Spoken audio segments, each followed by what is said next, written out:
I said namaskaram. And it's a privilege to be in this hallowed institution. Heard much about it. Fortunately, I never came here as a client.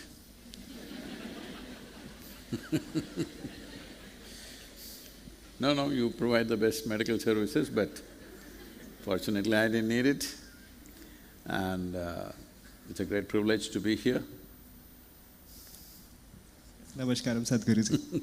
On behalf of this whole fraternity of the All India Institute of Medical Sciences, New Delhi, I would like to extend our warm regards and welcome you here to our institute. We're really privileged to have you here and sit in front of you. No, you're not sitting in front of me. Back then to you. Sadhguru, before we start, I would like to have a small introduction to our student panel. Please. I am Tanejan, second year MBBS student here.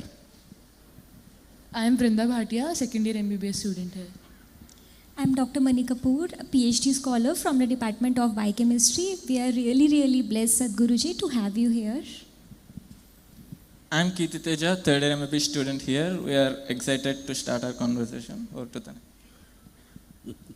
Sadhguru, representing our student and the doctoral community here, we have gathered a few questions that we would really love if you could answer.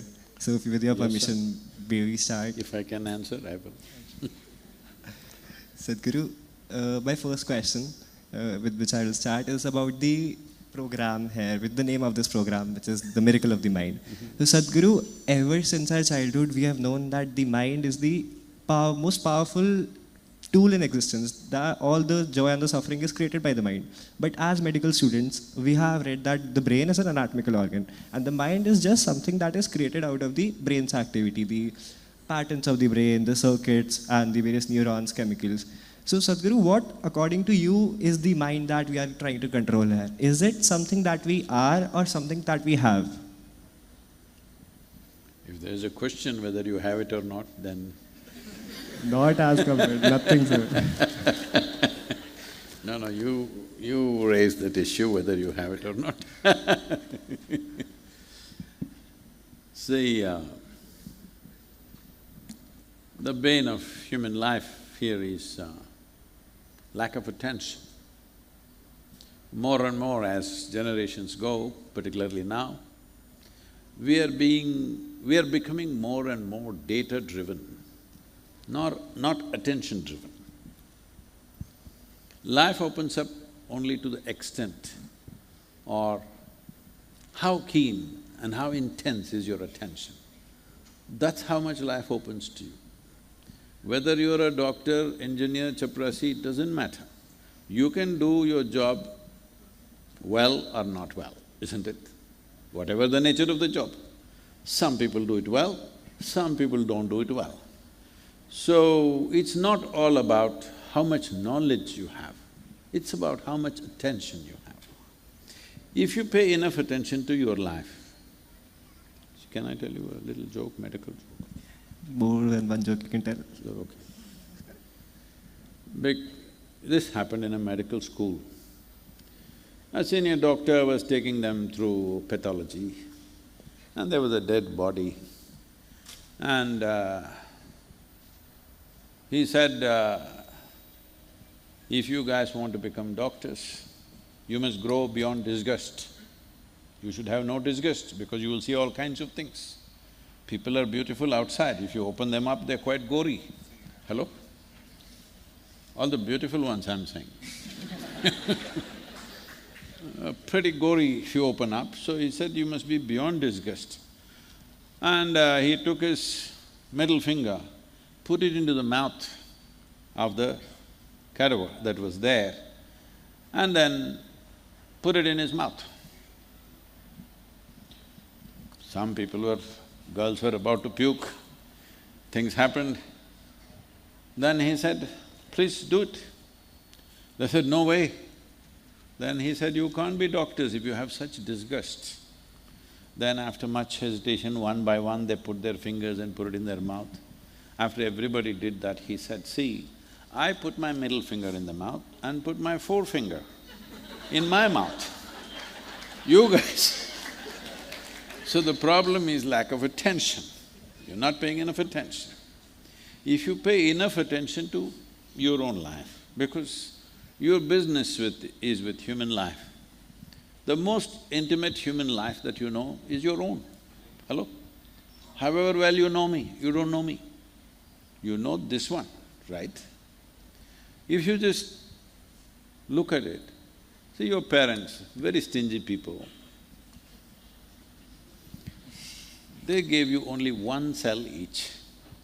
They could have given you 1,000,000. They gave only one cell. With that one cell, the bone, the blood, the muscle mass and the damn brains all happened out of one cell. So that one cell seems to have the potency of creating brains, blood, bones, everything works. This doctor will come out of that one cell, isn't it? Two rather, I'm sorry, one each. So, looks like what you call as intelligence, what you call as mind, essentially what is it that you call as mind? A combination of a certain amount of memory and a certain amount of intelligence. That intelligence or that mind is there in every cell in your body. Is there any doubt? Or is it only here? If you use only this, you will die of stress. That's what is happening to people today. Because our educational systems are only using one aspect of the intelligence. It's like driving your car on one wheel. The car will die of stress after some time. Even if you're very good at driving, still the car will die and maybe you also. Hello? If you drive on one wheel, possibly you also, isn't it? So right now, this is how we are doing our life, driving only on one wheel, intellect. Everything sorting it out with that. If I ask you a simple question, all four of you, only them or all of you? I'll ask a question, say yes or no, okay? Or whatever it is. You must answer. Answer, no answers, yes, no, I'll bless you anyway. It's up to you. Do you want your intellect sharp or blunt? Some of you didn't say anything, okay. I'll give you one more chance. Sharp or blunt? Sharp. Yes. So your intellect is a sharp instrument. Let's say it's like a knife. If I give you a very sharp knife, now first thing is you must know which is the blade, which is the handle. If you hold the wrong end of it, whichever way you hold it hurts. Right now, unfortunately, many of your generation, not only your generation, they've been in the previous generation, they were not in focus, there was no social media to tell everybody, I'm disturbed. Only your neighbor knew you're a nutcase. Today the whole world knows. That's the difference. So people think it's happening only in this generation, it's not true. It's been happening everywhere. Today there's more expression to the madness. Suppose you hold the blade side, you don't know which side to hold. The harder you hold, more it hurts, more damage it causes. This is one thing that's happening, people don't even know how to hold their mind. They're holding it from the wrong end. And if you have a knife, see, we don't give a knife to a child. Why? Is knife dangerous? Did it ever happen a knife jumped and stabbed somebody? No. It is if a child is not conscious enough and steady enough to handle a sharp knife. If you are the la la la la la kind, intestines will come out. Yes? So if you have a sharp knife, how to hold it? You must be very conscious. In India, there's a whole culture how to give a knife to somebody. You know this? I don't know how much time you're the main questioner, they're just… All? No, I'm just talking about time. This happened. Vivekananda decided to go to United States to spread his master's message. He's made up his mind, but he needs blessings from Sharada Devi. So he goes and she's cooking in the kitchen. He says like this, I want to go to United States to spread this message. Sharada not looking at him, tending to the cooking. She says, Naren, give me that knife. He gives it in a certain way. She takes it and says, you can go. Then he observes, all cutting is over. Thing is already in the pot, whatever she has to cook. Why did you ask for a knife? It's already things are cooking. She said, I just wanted to see how you will handle this knife. The way he gave it, she said, you can go. If you gave it like this, she would say, just you stay here, you're a you're a problem wherever you go, you know?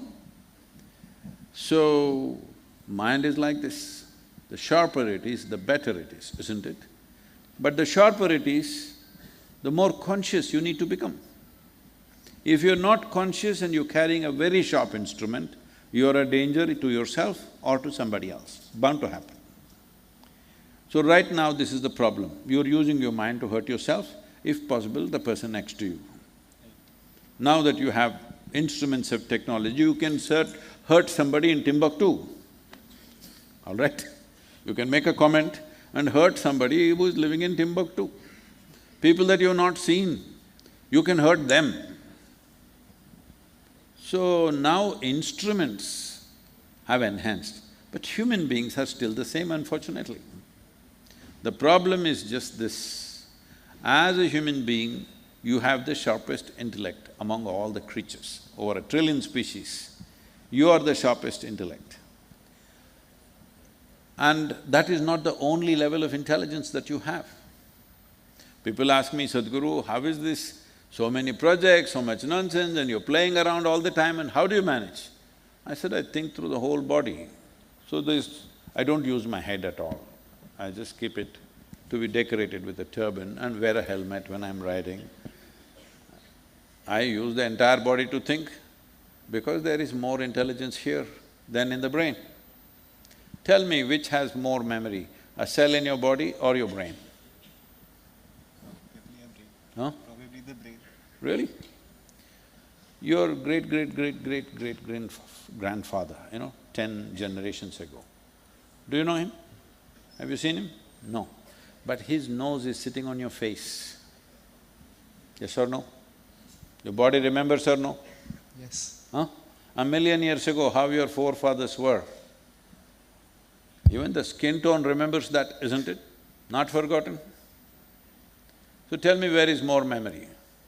Millions of years of memory in every cell in your body, isn't it?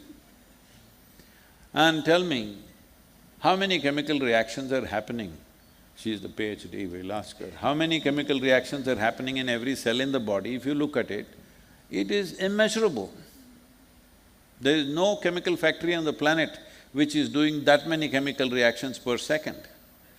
So, both in intelligence and memory, every cell in the body is much more than your entire brain.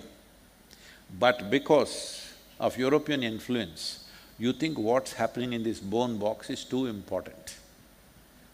Because for 1,000 years, they were suppressed by religious dogma. They cannot think. If they think, they're dead.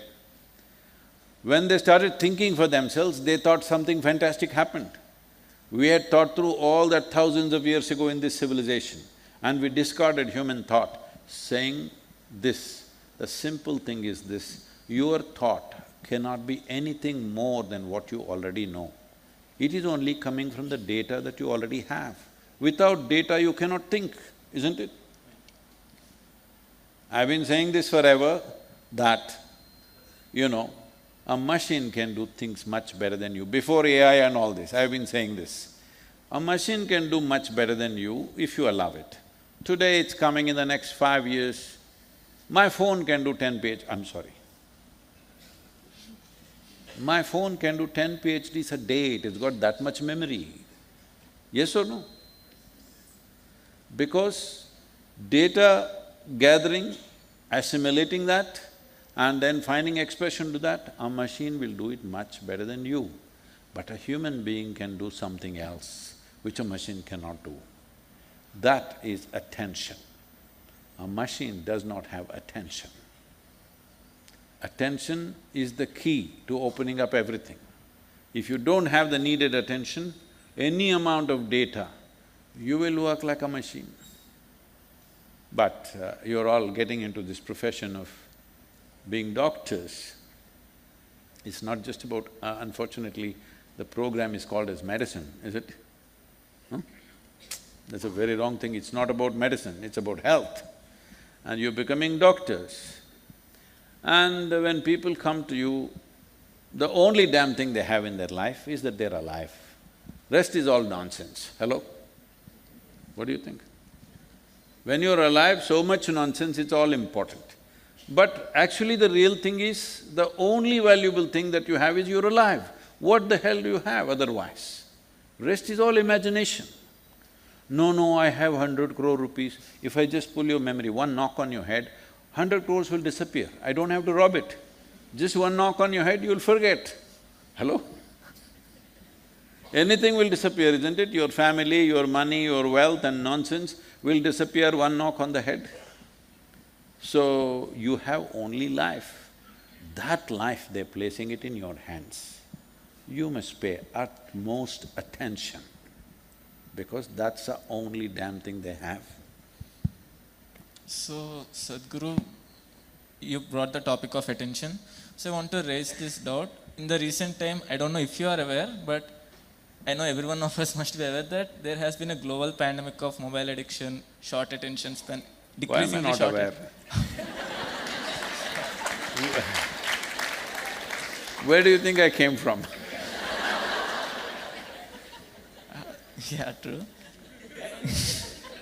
And what's even worse is that the upcoming generation, the children are also being exposed to this. Like, I was going to pediatrics ward one day and I just wanted to see out of 30 children who are consciously active, the number of persons using mobiles. I found that there are 30 out of 30 children, they are addicted to mobiles, and even parents are supporting that they are giving their children mobile to make them feed and all.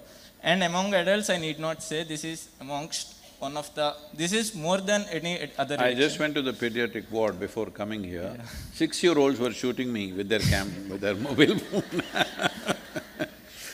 Yeah, so this thing, like, people are aware that they are being addicted, but they cannot come out of this. And what could be the possible solution from your side? And if this Miracle of Mind program, like there is a 7-minute meditation… That's on the mobile phone only. Yeah. No, understood.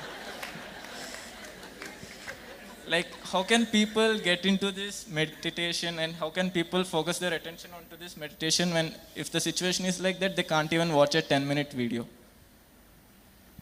See, the problem is not the mobile phone. Mobile phone is a solution for many things. Probably you don't understand this because from a very early age you're seeing the phone. We understand this very well, our generation. When I'm building Isha Foundation, once in a way I have a phone calling day. I stop somewhere in one of those blue boxes, you've not even seen them. STD, ISD, local call, 50 paisa, 1 rupee, something, all right? So I stop somewhere. First when I go there, I give that guy 5,000 rupees. Those days it's big. He says, why? I said, just keep it. Then I start calling. I don't have a single… I never had a phone book. I have 600, 700 numbers on my mind. And a phone, it's national, international, local, STD, whatever. Codes, everything. I never had a phone book. So I made all the calls, 50, 100, 150 calls, once in a fortnight. I stop. By the time I do my this, the black phone, kutru, my finger is tired, try to use this one. Today, I'm driving, if I just mention somebody's name, my phone calls them. I don't think this is a problem. We are very happy. And I have not gone and sat in my office in the last 6-7 years because my office is in my pocket. You think this is a problem? All the best for you. I think this is a fantastic solution that came our way.